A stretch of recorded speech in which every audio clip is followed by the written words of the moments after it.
Ya, kurang lebih itu saya sekilas tentang metodologi ataupun terminologi dari PCI DSS sebelum kita masuk ke topik berikutnya, yaitu bagaimana PCI DSS itu menolong kita untuk meminimal kemungkinan terjadinya tindakan kejahatan secara cyber ya dalam proses yang sehari-hari kita lakukan, itu yaitu especially the most recent time ini, saat-saat sekarang di mana COVID-19 dan memojokkan kita, mempush kita untuk melakukan namanya work from home. Bagaimana PCI, aturan-aturan PCI itu harus diketahui oleh teman-teman, ya, Bapak Ibu, untuk meminimalisasi faktor kecurangan ataupun kejahatan yang terjadi. Oke, kalau gitu kita lanjutkan ya dengan ya topik selanjutnya, yaitu tentang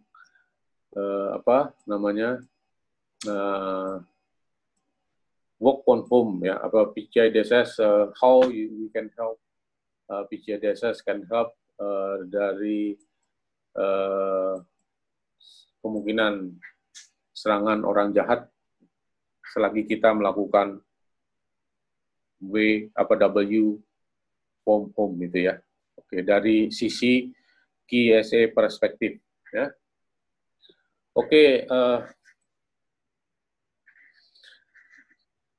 saya lanjutkan. Oke, kita ada waktu kurang lebih hampir ya 1 jam kurang ya. Saya sedikit memulai untuk memburu waktu. Kita temanya how to meet the PCI DSS compliance ya, selagi kita melakukan work from home dari sisi pandangan KSA ya. Oke, kita masuk ke agendanya. Agendanya introduction, terus important security yang harus kita pay attention selagi kita work from home. Terus ada juga topik how does the PCI data security standard yang bisa support kalian untuk membuat lebih secure remote working gitu ya. Jadi everything is now work from home ya, mostly. Jadi apa yang government bilang new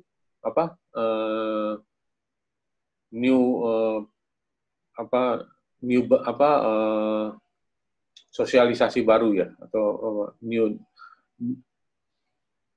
lifestyle ya, kurang lebih gitu ya. Introduction. Oke, kita ke halaman 5. Jadi how to meet the PCI DSS compliant while work from home. Oke, introduction.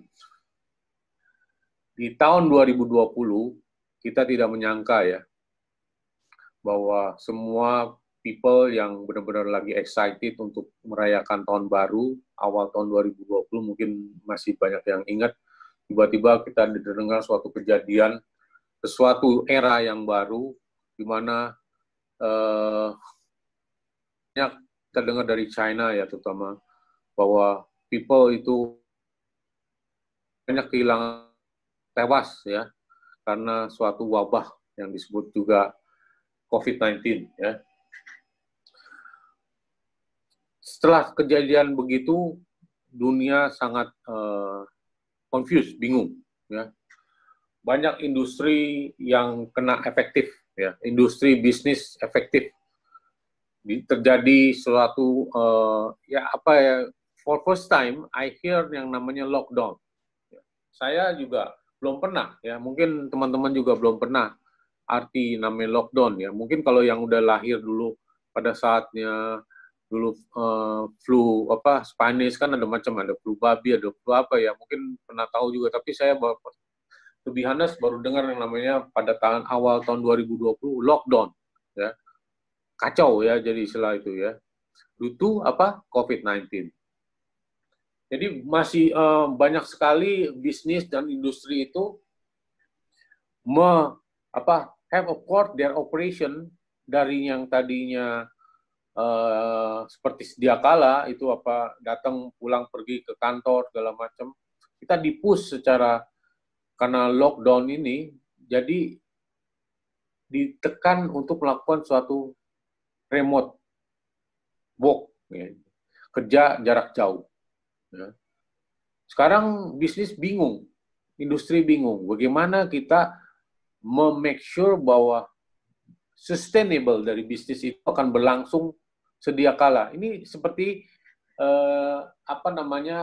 mini BCP ya, Business Continuity Plan, atau ya sebetulnya yang kita harus secara dengan bingung dan lain sebagainya itu paradigma yang lama, lifestyle yang lama, sehingga tumbuh menjadi sesuatu era baru ya, new style yang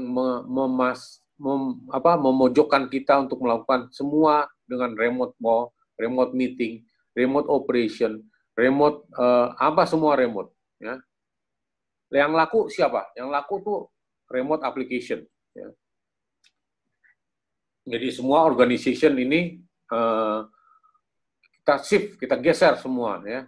Yang tadinya biasa-biasa melakukan kerjaan di kantor, kita melakukan kerja secara remote. Sekarang secara tidak sadar ya, kita dihadapi bahwa sesuatu yang bekerja secara remote itu banyak mengandung risiko ya, secara in term of security ya. Nah, dalam hal ini terutama bagaimana kita memproteksi data ya, sensitive data. Seperti as we are discuss sebelumnya, terutama dalam kacamata PCI-DSS itu data kartu ya, seperti yang tadi bilang PAN, CVV, apalagi track 1, track 2 data, pin block ya. Itu sensitif data, kalau kita secara tidak sadar itu banyak kita lakukan lebih banyak kita lakukan ya pada saat kita melakukan apa-apa remote ya. Sekarang kita secara ini dengan bisnis dealing pakai remote ya, banyak kan informasi itu dalam data kartu aja, padahal yang jenisnya sensitif data itu tidak hanya data kartu ya, kita bisa sekarang yang lagi populer apa namanya, data personal ya, privacy ya, banyak dicuri orang ya, data privacy itu macam-macam ya, ada yang data nomor telepon, alamat, even medical recordnya, semua pandangan politik dan lain sebagainya, semua data itu harus dikategorikan data yang konfidensial, karena sekali kita dicuri ataupun oleh orang-orang yang tidak bertanggung jawab ya, hacker-hacker itu, maka akan terjadi suatu kejadian yang tidak diinginkan ya. Jadi macam-macam data yang kita secara tidak sadar mengalir begitu mudahnya pada saat remote working ya. Ini it is all about the people, proses dan teknologi ya. Kembali lagi about people, proses, teknologi, how they aware about how to secure to protect the sensitive data. Entah itu password, entah itu data privacy, entah itu mungkin data salary, entah itu whatever, bisnis, ya kan? Kita kan nggak mungkin harus mendisclose semua informasi itu kepada orang yang tidak bertanggung jawab, ya kan? Apalagi remote working itu biasanya over the internet. Internet dikategorikan sebagai zone yang untrusted, ya. Karena disebut untrusted? Karena seringkali disebut juga bilang public, ya, public. Internet ada public. Nah, public tuh semua orang, macam-macam orang ini ada di situ. Karena data ada klasifikasinya, ada yang berbentuk publik seperti website, bolehlah untuk reklame, ya kan, itu bisa dipublik. Tapi kalau misalnya let's say polisi prosedur internal, ya tidak perlu dipublik kan. Nah, itu kategori namanya information classification dalam bentuk internal use. Bagaimana dengan yang confidential? Nah, ini mulai gawat. Confidential adalah sesuatu yang harus dilindungi dengan segala cara, karena itu sangat-sangat berbahaya. Era sekarang adalah era teknologi dan informasi. Semua perang ataupun diawali oleh cyber war, ya. Semua apa yang dicuri, apa itu? Informasi. Informasi sering kali kita dengar adalah perang dagang dari negara A, negara B, ada pembajakan teknologi, ada pembajakan data privacy dan lain sebagainya. Itu makin sering terjadi pada saat era sekarang. Karena hampir sebagian besar melakukan remote working, ya. Tidak sadar dengan teknologi internet, tidak sadar dengan aturan main yang harus, mana itu data konfidensial, mana data itu yang public, mana data yang internal use, ya. Itu sekarang kita istilahnya disclose semua, jadi bisa diinform semua tanpa ada batasan, ya. Apalagi teknologi, ada yang namanya jenis-jenis dari TikTok sampai ke macam-macam remote call itu, ya. Ada yang Skype, ada yang Zoom, ya. Apakah kalian nggak sadar bahwa mungkin banyak celahnya dengan teknologi itu, ya kan? Kita harus hati-hati, ya. Oke, kita masuk ke halaman berikutnya, yaitu importance dari security, apa yang kita harus pay attention kalau kita melakukan work from home dari kacamata PCI, ya. Jadi rule apa yang kita harus antisipasi, ya, supaya kita minimize dari data leakage, kebocoran data, ya. Oke. Kita masuk sekarang langsung aja ke halaman 11, yaitu example dari apa yang bisa impose ancaman dari payment card ekosistem itu, ya.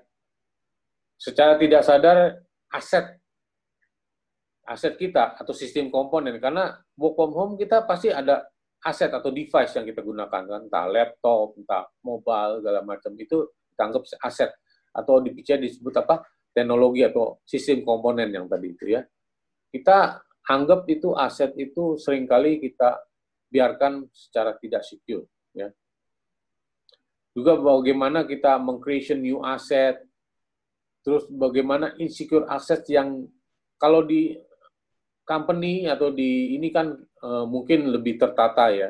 Ada orang IT-nya, ada orang mungkin security-nya, tahu tata cara bagaimana melindungi, mungkin antivirus segala macam, ya. Kalau di home, ya lebih free kan kita, kan, nggak ada yang kontrol, ya. Padahal sesuatu yang tidak dikontrol, ya, itu bisa memudahkan pencurian data, ya, secara tidak sadar. Ya, jadi sering kejahatan zaman sekarang ini seperti intrusion, ya, atau orang-orang yang bisa mempenetrasi, ya, hacker-hacker itu, ya. Kalau kalian tidak hati-hati, maka menggunakan teknologi, maka itu berakibat fatal, ya. Karena dari biasanya kerja di company yang mungkin lebih tertata rapi, ya, kalau sekarang kerja di rumah, ya semena-mena, ya, kita, ya. Tapi kita tanpa sadar,